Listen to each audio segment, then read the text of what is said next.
Hello, what's up guys? Good afternoon to everyone. So today's video, uh, papakita natin kung paano i-install tong nabili nating intercom.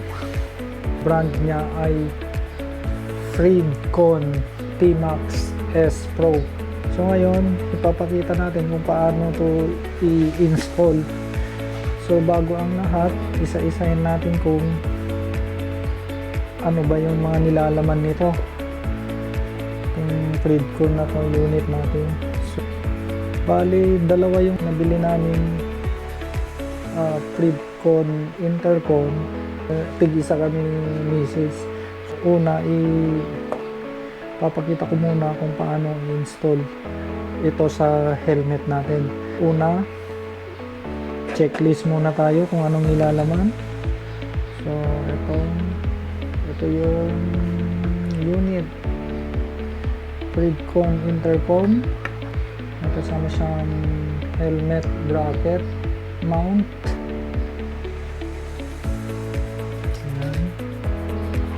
Meron pa rin bracket mount, isa pang bracket mount with adhesive to. So ididikit mo lang siya sa helmet. Tapos itong isa naman, ito ay may gagamitan mo ng Allen key.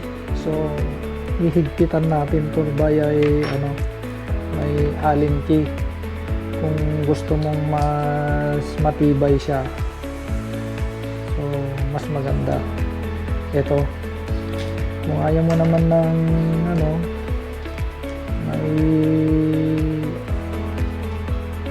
may bolt, Allen key, so gamitan mo lang ng adhesive, mas madali pang ikabit. Yun nga lang kung magtatagal nga ba o hindi. So may kasama siyang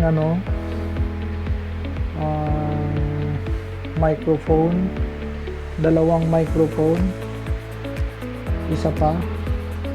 Bakit dalawa siya? Ito ginagamit sa modular helmet. So ito naman sa full face na helmet. Okay, then another one, meron siyang charger to. Kasi kung gusto mo mag-charge, connect mo lang dito plus charger. Yan na. Mga 2 hours maximum lang to guys. Puno na. Mabilis siya magkarga. Okay. So, meron tayong Velcro. Ang Velcro na to, ito yung guys, pandikit sa earphone sa loob ng helmet. Kung intercom ready yung helmet ninyo, meron siyang nakaabang na speaker doon guys. Oh. Ayan. Ayan, ididikit natin ito. Then pagkadikit, saka naman natin idikit yung kasamang speaker. Actually, yung speaker pala nakasama dito, naikabit ko na dito guys. Mamaya ipapakita ko sa inyo. So kabilaan yun guys, dalawang earphone kabilaan, tapos isang Velcro na maliit. So ito naman dun sa microphone natin. So ngayon, idikit mo ito sa may malapit sa bunganga ng helmet, sa loob. Then yun, saka mo ididikit ito doon. So yun yung pinaka holder nya. Okay, last but not the least, syempre meron kasamang manual ito. Ako ay tamad ako minsan magbasa ng manual, so ginagawa ko, doon na lang ako sa YouTube tumitingin nanonood, mas madali pang sundan. Alam mo naman, kahit basa tayo ng basa, minsan hindi natin naintindihan yung binabasa. Sorry guys. So ngayon, ang preferred kong gagamitin ngayon ay ang modular helmet. Mas preferred kong gamitin siya. So ngayon, umpisan na natin kung paano ikabit. Una guys, sa pag-assemble natin, madali lang naman. Tanggalin mo lang yung mga nakakabit na sa helmet. Nakadikit lang naman yan. Naka-button tapos tatanggalin mo lang gano'n. Yan. Yan. Yan. Tatanggalin mo. Tapos yun na guys. Yan, makikita mo ngayon yung kinabit na nating headphone. Yung earphone. Sorry. Earphone. So kinabit ko na yun kanina. Na nakalagay na kasi ito yung velcro na sinasabi ko. Tapos ito yung speaker. Yan, ito yung sinasabi kong earphone niya. Yan, ito dinikit natin dun sa may nakaabang na nalagayan ng earphone. Idikit natin to, adhesive kasi to dikit mo yon. Pag nakadikit na yan, then idikit mo na ngayon yung kabilang earphone. Yan. Tapos ganun din dun sa kabila. Wait lang, tanggalin muna natin lahat para mas maganda. Yan, tanggalin natin lahat yan. Madali lang akong tanggalin to. Naka-clip lang yung mga yan. Kabilaan ito, baklasin mo lang yan. Kadikit lang naman yan may button lang yan.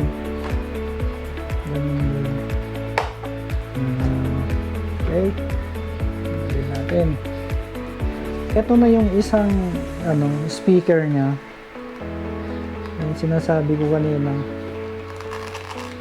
Ayan. Kita nyo guys. Ito yung velcro sa kabila. Didikit mo ulit doon sa nakaabang na lagayan ng earphone. Pag nakadikit na, then idikit mo rin tong kabilang earphone. So once nakadikit na guys, ito i-layout mo na yung mga wire. Isiksik mo lang diyan sa siksik mo lang diyan sa ito.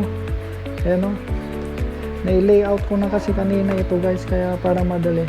So mangyari doon sa earphone pala, yung mas mahabang wire dito sa bandang kanan. Tapos yung sa kaliwa, yung mas maiksing wire. Kasi ilalatag mo kasing kaya mas mahaba dun sa bandang kanan na tenga. So yun, siksik mo na yung mga wire dyan para hindi makita. Yan, tago mo para maganda tingnan. Yan, kasi wala namang masisira dyan. Okay, ayan na. So once na i-layout mo na kabilaan tenga, then ito na yung microphone nya for modular, kasi modular yung gagamitin natin. So ito yung gagamitin natin instead na ito. Na i-layout ko na siya, which is dito na siya. Tinago ko lang dito sa may mga sa gilid-gilid lang. Ayan, tinago ko lang siya dito. Yan, siksik mo lang yan para hindi siya kita. Yan. Tapos ganun din dun sa intercom nga pala, meron palang wiring yan na connected dito sa dito sa microphone. So yan, isiksik mo lang din siya. Tapos tansyahin mo lang na magkakasya dito mamaya pagkabit mo ng intercom. Yan, para hindi naman siya mabitin pag fix mo. Gaya ng sinabi ko kanina, gagamitin natin yung mount na naka-Allen key siya. Mas prepare ko to dahil mas matibay. Sa tingin ko mas matibay. So ngayon, ikabit na natin. Dalawang screw lang yan dyan. Bali, luwagan mo lang. Tanggayan mo lang na magkakasya na yun dun sa pagitan ng ano, dito sa helmet mo. Yan. Then, yan. Then, higpitan na natin. Once na naigpitan na natin, yan. Assemble na siya. So, mamaya i-testing na natin. Ganun lang kasimple guys. Ganun lang kadali i-assemble. Sabi ko nga, kahit grade 1 nga kayang igabit to eh.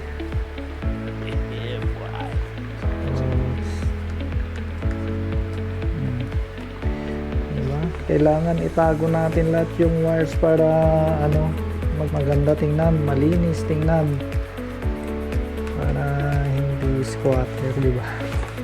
What? So guys, ito yung modular helmet ang ginamit natin.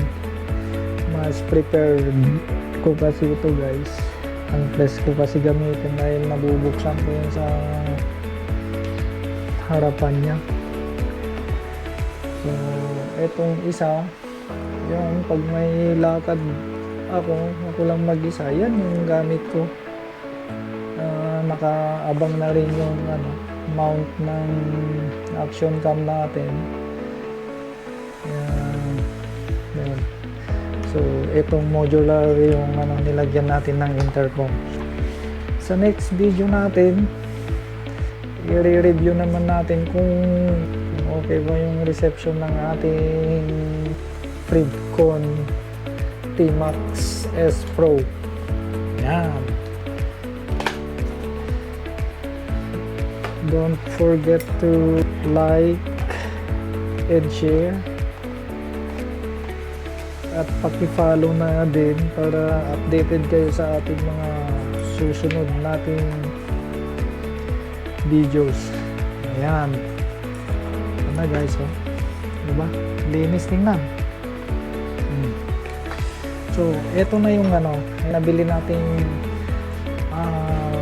mic 101 kay Grip Moto para sa microphone ng action cam. Same time yung boses ni OBR natin, may re-record natin sa ating action cam. I-record natin yung mga conversation natin. I hope nakatulong sa inyo ito kahit pa paano how to install intercom to your helmet sa modular helmet natin. Abangan ng susunod nating video guys. Review naman sa ating ano, intercom kung okay ba, kung worth ba yung binili natin na pera. Hanggang sa susunod na video, Freedcon T-Max S Pro.